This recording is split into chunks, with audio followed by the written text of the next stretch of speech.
শিক্ষা ক্যাডার সব ডিপার্টমেন্টে 60 থেকে 80% কোর্স পড়াবেন, কিন্তু শিক্ষা ক্যাডার থাকবে না। এটা তো আমাদের পক্ষে মেনে নেওয়া সম্ভব না। কিছুই চাই না আমরা, আমাদের শুধু ন্যায্য অধিকারটুকুই চাই। আমাদের দ্রুত হয় শিক্ষা আমাদের ডিপার্টমেন্টগুলো বিভিন্ন কলেজ সমূহতে খুলতে হবে। আর যদি এটা এই মুহূর্তে সম্ভব না হয়, তাহলে অবশ্যই আমাদের আনুপাতিক হারে আমাদের ন্যায্য অধিকার দিতে হবে। সন্তান জন্ম দেবা, কিন্তু সেই সন্তানকে সম্পত্তির ভাগ দেবা না। এই বাংলায় এই বৈষম্য চলবে না। কারণ আইবি, ট্যুরিজম, ওএসএল এই তিন ডিপার্টমেন্ট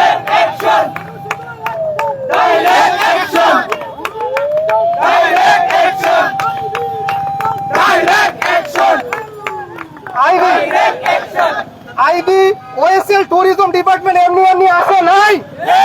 এইগুলো ম্যানেজমেন্ট, ফাইন্যান্স, অ্যাকাউন্টিং এবং সেই সাথে মার্কেটিং ডিপার্টমেন্ট থেকে এগুলো জন্মগ্রহণ করেছে। সুতরাং উত্তরাধিকার সূত্রে তারা শিক্ষা ক্যাডারও দাবিদার।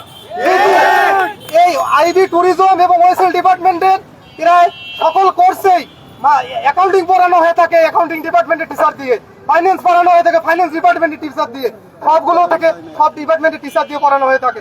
তাহলে এই যে এত সামঞ্জস্য থাকার পরেও কারণ আমরা আমাদের ন্যায্য অধিকার থেকে বঞ্চিত। সুতরাং আমরা কিছুই চাই না, আমরা আমাদের শুধু ন্যায্য অধিকারটুকুই চাই। আমরা কারো কাছে আমাদের অসামঞ্জস্য কিছুই চাই না, আমরা আমাদের শুধু ন্যায্য অধিকার চাই।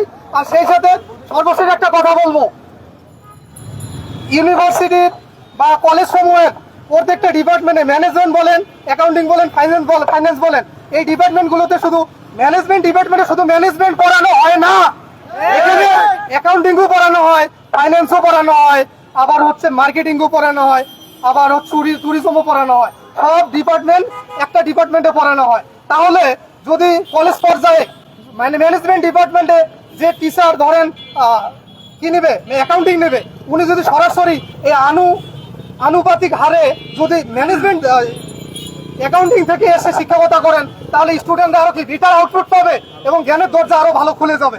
সেই সাথে ফাইন্যান্স ডিপার্টমেন্টে কিন্তু শুধু ফাইন্যান্স পড়ানো হয় না, কলেজ পর্যায়ে ফাইন্যান্স ডিপার্টমেন্টেও কি পড়ানো হয়, ম্যানেজমেন্ট পড়ানো হয়, মার্কেটিংও পড়ানো হয়। সুতরাং কলেজ পর্যায়ে যে ফাইন্যান্স ডিপার্টমেন্টে যে টিচার ধরেন হচ্ছে ম্যানেজমেন্ট কোর্সটা নেবে, সুতরাং উনি যদি আনুপাতিক হারে যদি ম্যানেজমেন্ট থেকে যদি শিক্ষা ক্যাডার যেতে পারে, উনি অন্যান্যদের থেকে আরো ভালো পড়াইতে পারবেন, বাংলাদেশ এবং শিক্ষার ক্ষেত্রে আরো এগিয়ে যাবে। এখন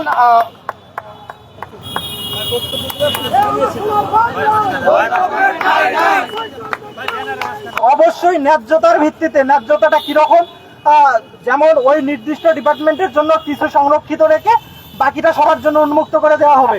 এখন এই উন্মুক্ত ব্যাপারটা, এখন আমি যদি যোগ্যতার প্রমাণ দিয়ে, আর হ্যাঁ আরেকটা কথা, আমরা যে ন্যায্যতা চাচ্ছি এটা শুধুমাত্র আবেদন করার ন্যায্যতা, আমি কিন্তু যোগ্যতার প্রমাণ পরীক্ষা দিয়ে দিব। আবেদন করার পর আমাকে কিন্তু ক্যাডার বানায় দিবে না কেউ। আমি যদি যোগ্যতার প্রমাণ দিয়ে একজন অ্যাকাউন্টিং ডিপার্টমেন্টের স্টুডেন্টকে বিট করতে পারি, তাহলে তো তার চেয়ে আমি বিশেষজ্ঞ হলাম অ্যাকাউন্টিং এ, আমার সেই সুযোগটা থাকবে না কেন?